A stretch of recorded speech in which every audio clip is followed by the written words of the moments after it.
শুভ বন্ধুরা, আসসালামু আলাইকুম।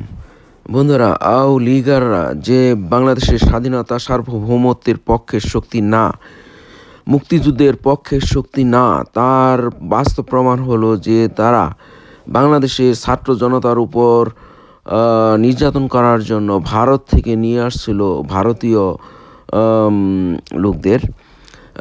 আর সেই ভারতীয় লোকদের দিয়ে নির্যাতন করত এই আম, ছাত্র জনতার উপর। এখানে আপনারা দেখতে পাচ্ছেন নাসিম তার বন্ধু বান্ধবদের নিয়ে আন্দোলন করতেছে। আর সেই আন্দোলনের সময় তারা ভারতের চক্রান্তের কথা ফ্লাশ করে দিয়েছিল এবং ভারতের পতাকা পোড়ানোর একটা ছবি তারা ফেসবুকে প্রকাশ করেছিল। আর সেই জন্য লীগাররা এই নাসিমকে গ্রেপ্তার করে নিয়ে যায় এবং তার উপর অকথ্য নির্যাতন করে। আর সেই নির্যাতনের মাত্রা এত ছিল যে তাকে নির্যাতন করতে করতে করতে করতে তার যখন তৃষ্ণা আসতো, সেই তৃষ্ণার্ত মুহূর্তে তাকে দেওয়া হতো বোতল ভর্তি প্রস্রাব। আর এভাবে হাসিনা এবং তার আওলিগার বাহিনী ভারত থেকে নিয়ে আসতো প্রস্রাব বাহিনী, যারা বাংলাদেশের লোকদের উপর নির্যাতন করত এবং নির্যাতনের পর তৃষ্ণার্ত অবস্থায় তাদেরকে দেওয়া হতো প্রস্রাব। এভাবে হাসিনা আম, নির্যাতন করতো বাংলার জনগণের উপর। লীগাররা নির্যাতন করতো বাংলার জনগণের উপর। তারা গর্ব করে বলতো, ভারতকে আমরা যা দিয়েছি ভারত তা আজীবন মনে রাখবে। এমনভাবে গর্ব করে বলতো যে মনে হচ্ছে যে আম, এটা তার বড় একটা অহংকার যে সে ভারতকে আম, ভারত যা চাইছে সব কিছুই দিতে পেরেছে। তাহলে আমরা কিভাবে বলি যে এই লীগাররা, হাসিনা বাহিনী, মুজিবরের আহ, বংশধরেরা, আত্মীয় স্বজনেরা বাংলার স্বাধীনতার পক্ষের শক্তি, মুক্তিযুদ্ধের পক্ষের শক্তি? সেটা মোটেই সঠিক নয়। আমরা দেখেছি যে তাপসী তাবাসসুম উর্মি নামের একজন সরকারি চাকরানী, যিনি বলতেন যে আম, যারা এখন অন্তর্বর্তীকালীন সরকারে আছেন তারা মুক্তিযুদ্ধের পক্ষের শক্তি নয়, স্বাধীনতার পক্ষের শক্তি নয়। আর তিনি কোনোভাবেই মেনে নিতে পারবেন না যে তিনি মুক্তিযুদ্ধের পক্ষের শক্তির সাথেও থাকবেন, এই অন্তর্বর্তীকালীন সরকারের পক্ষেও কাজ করবেন। আর যদি অন্তর্বর্তীকালীন সরকারের পক্ষে কাজ করেন তাহলে হবে এটা একটা হিপোক্রেট। তো বুঝতে পারছেন যে লীগার এর পক্ষের চাকরানী তাপসী তাবাসসুম উর্মি কতটা আম, কি বলে লীগপন্থী এবং ভারতপন্থী। ওরা কতটা বাংলাদেশের মুক্তিযুদ্ধ বিরোধী এবং বাংলাদেশের স্বাধীনতা সার্বভৌমত্ব বিরোধী, যারা শুধু ভারতের স্বার্থটাই দেখে। বাংলাদেশের সার্বভৌমত্ব টিকিয়ে রাখার ব্যাপারে ওদের কোনো মাথা ব্যথা নাই। তাই ওইসব তাপসী তাবাসসুম উর্মিদের মতো যারা আছে তাদেরকে আর বাংলাদেশের সরকারি কোনো চাকুরিতে রাখাটা হবে বাংলাদেশের স্বাধীনতা সার্বভৌমত্ব বিরোধী শক্তির পক্ষে কাজ করার সামিল। তাই বন্ধুরা, আমরা এখন ভিডিও দেখব এই নাসিমের উপরে যে নির্যাতন চালানো হয়েছিল তার ভিডিও। গরম পানি দেওয়া হতো, ইলেকট্রিক শক। অনেকটা সময় 2-3 ঘন্টা ঝুলে ঝুলে ফিটাইতো, এরপর আধা ঘন্টা 1 ঘন্টা এরকম মাথায় গরম পানি দিত। পরবর্তীতে এবং ওরা আমাকে সব সময় একটা নিখোঁজ রুমে রাখতো, যে রুম থেকে কোনো কিছু আমি দেখতাম না বা ওনারাও আমাকে অতটা করতো না। আর খাওয়ার দাওয়ার বিষয়টা হচ্ছে, আমি প্রথম যেদিন গিয়েছিলাম ওদিন আমি পানি চাইছিলাম। আমাকে যখন নির্যাতন করছিল পরবর্তীতে আমি পানি চাইছিলাম, অনেক তৃষ্ণার্ত ছিলাম আমি। পরে ওনারা আমাকে 1 বোতল প্রস্তাব দিয়েছে, যেটা বলতেও অন্যরকম লাগে।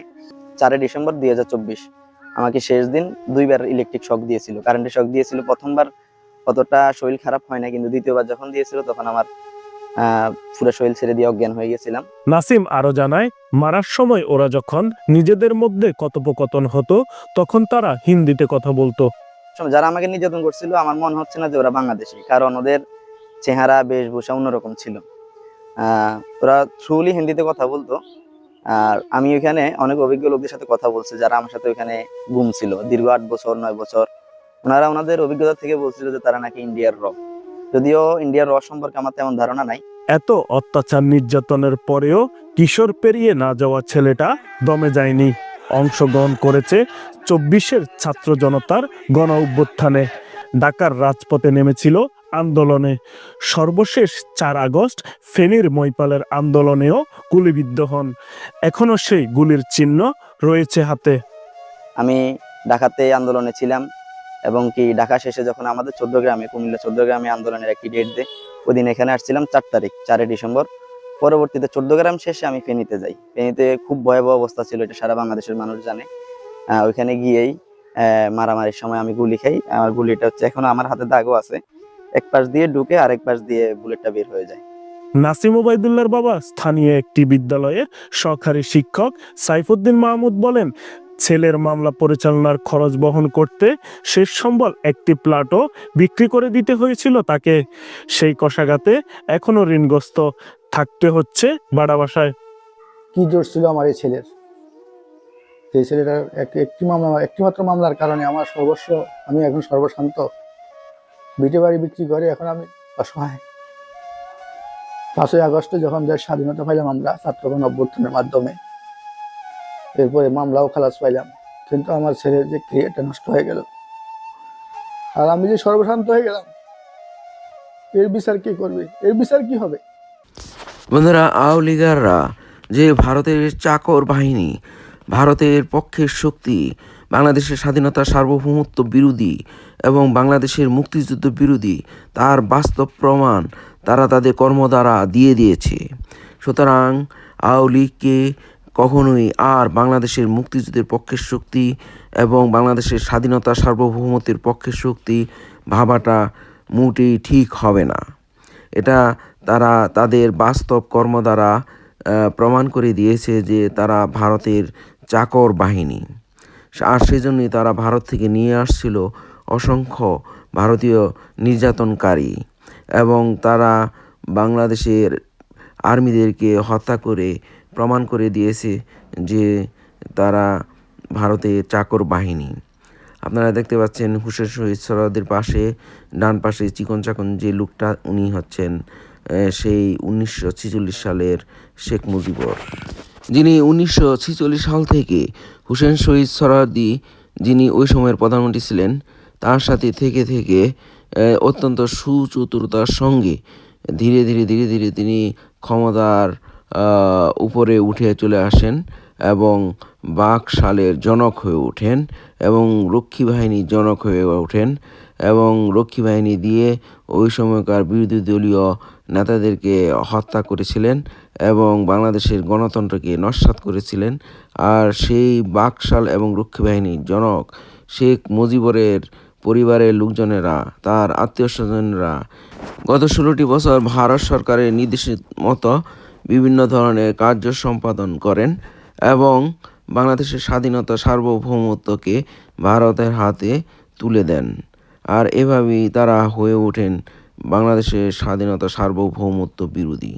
তাই এদের ব্যাপারে আমাদের সচেতন হতে হবে। আল্লাহ হাফেজ, আসসালামু আলাইকুম।